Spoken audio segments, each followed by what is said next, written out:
Sparkling eye tomato soup, and savory pumpkin pie for Halloween. William Hovey Smith, 2016. I'm the author of Backyard Deer Hunting, and also the owner of a new company, Hovey's Knives of China. And in this episode, we use some of our new knives to cook up some unusual dishes in honor of the season. This is Hovey Smith, the Backyard Sportsman. The Halloween candle has been lit, and once more we will investigate unusual dishes of the season. And this year we will feature sparkling eye tomato soup, made from eyeballs taken from wild hogs here in Georgia. Now, it is somewhat unusual in the American culture to eat eyeballs. Yeah, but such things are not unusual in other parts of the world, such as in Asia and in the Middle East. So therefore, yeah, these add a little spice, as you will see, to an otherwise bland dish, and do make an unusual statement. Typically in American cooking, the flavors are blended to the point that they are hardly indistinguishable one from another. Not so with cooking in many other parts of the world. Here, for example, we're going to be using crushed black pepper. So when you bite on one of those peppercorns, yeah! And also, when you crunch down on one of those flavorful eyeballs, yeah! You get an altogether different sensation in the mouth and taste. And so we're going to use our pumpkin right here, and we will also employ it. And incidentally, this is a large pumpkin. I'll also be making some enhanced pumpkin pies, a savory version, which will feature deer meat, cheese, and onions, among other things. So we'll get around to doing that. Basic pumpkin busting is usually the province of kids in the household, but I don't happen to have any present at the moment. So we're going to do it, and we're going to use our favorite Fox axe here. This is available from R.G. Russell. It's imported from Italy and the best tool of its type for a cooking axe. And so we proceed.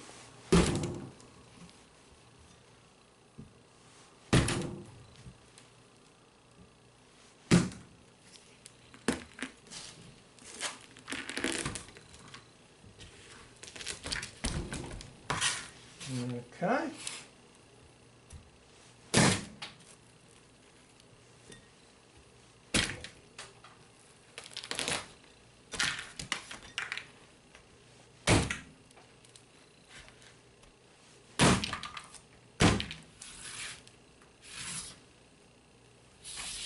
I'm breaking it into sections that I can easily work with some of my larger knives. And I will be doing a cleaver too, by the way. But I just don't have that one ready yet. Oh, it will be next year. My medium utility knife here easily allows the seed to be scraped from the hull. And this flat point is particularly useful because you see I can scrape with it without actually digging into the flesh. No other commercial knife allows you to do this. Additional cutting up of the pumpkin into pieces more amenable for putting in the average size pot will be done with my large knife here.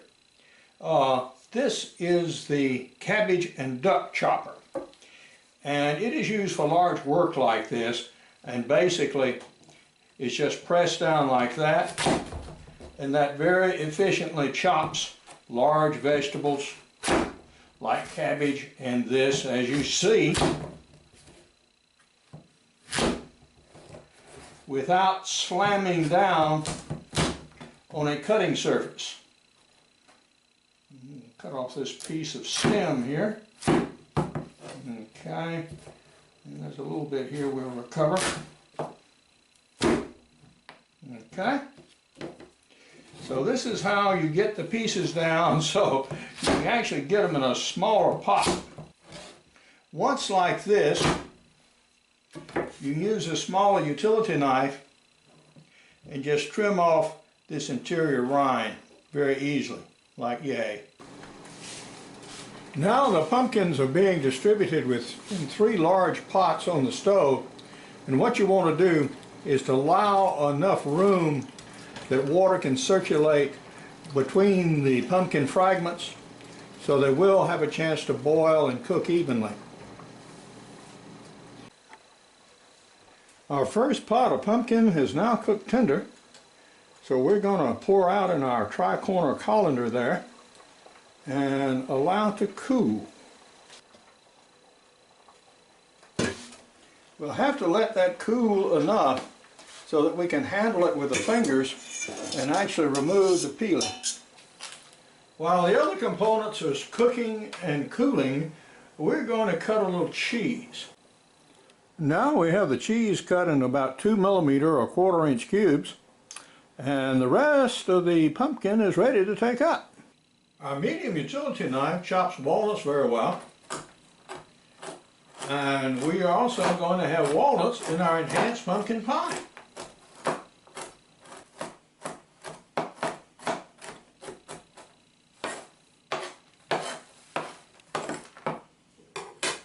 There, good. Now that we have our pumpkins nicely chilled, we can go ahead and take the rind off. And this is very, very easy now, and much easier than before. There we go.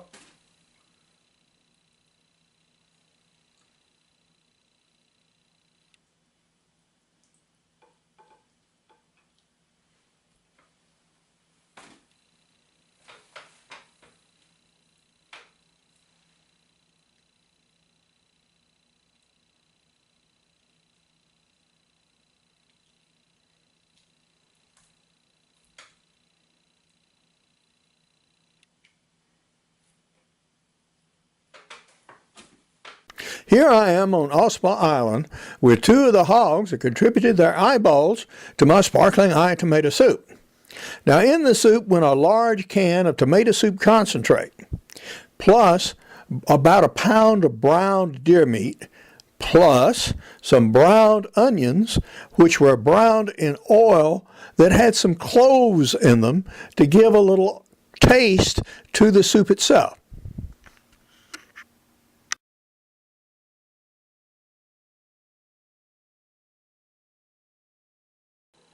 We're now going to mix our filling for our savory pumpkin pie. And in it, I'm going to start with a little olive oil. Now these are cloves, so it gives a little flavor of cloves to the oil. Just enough to line the bottom of this pan here.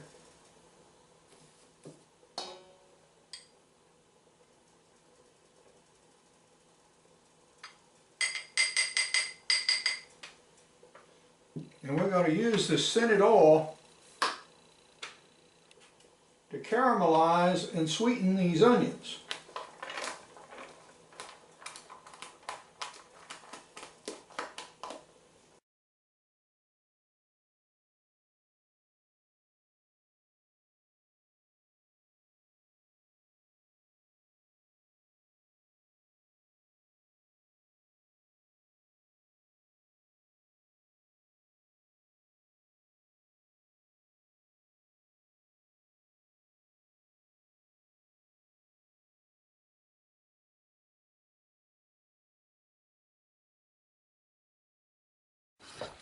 We've now tasted the mix.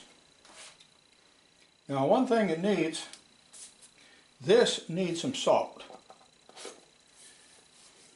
So we're going to add salt. Surprisingly enough, even ordinary pumpkin pie that one would want sweet needs salt. We're also going to add a little nutmeg and a little cinnamon powder and a little sweet and low here, and vanilla extract.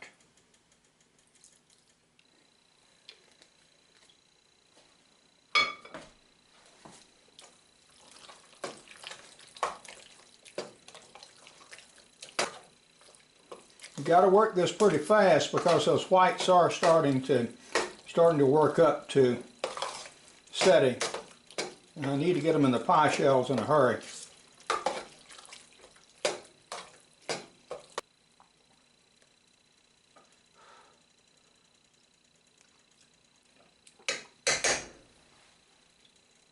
Yeah, that's got it, guys. Now to the pie shells.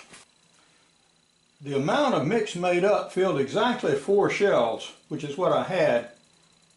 And I still have enough pumpkin left over for another good pie, just a plain pumpkin pie. So the nice thing about pumpkin like this is you can freeze it if you don't happen to use it all. If you get a huge pumpkin, and like I did, you don't buy enough shells to finish it all, well, it can freeze at this stage and do perfectly well.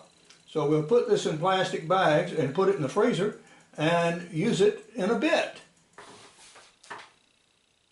The moment has arrived.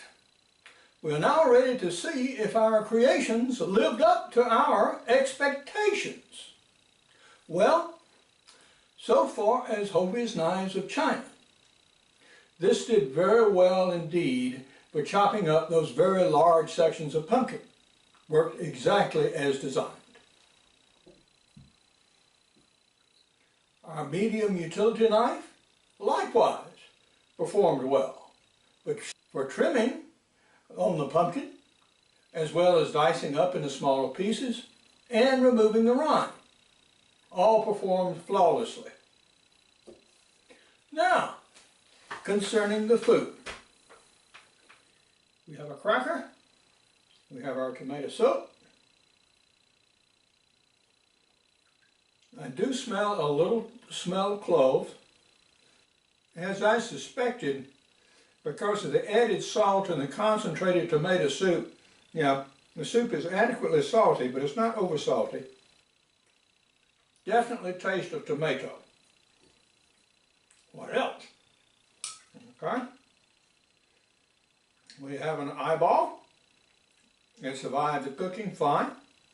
A little piece here on the end of the browned deer meat, which was added, and of course a few smaller pieces of onion. Crunched and ate well. You did get a little bit of flavor burst when I crunched on the eyeball.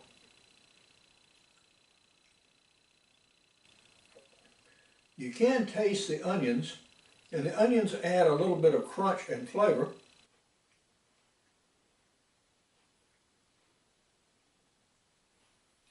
Another eyeball coming up.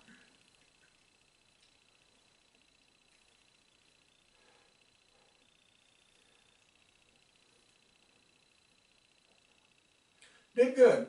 I don't notice any immediate improvement in vision though. Not that anyone was expecting. Okay. About our other dish here. This is basically a one-dish meal. You have eggs, fruit, meat, vegetables, pastry, and I use this as a one-pot meal of sorts when I go hunting. So this will be frozen and taken out with me on my hunts. It makes an outstanding breakfast, for example.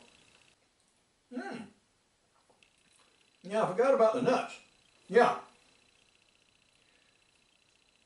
It is not particularly sweet, even though it has coconut in it, and raisins, and a little added sweetener, which is fine.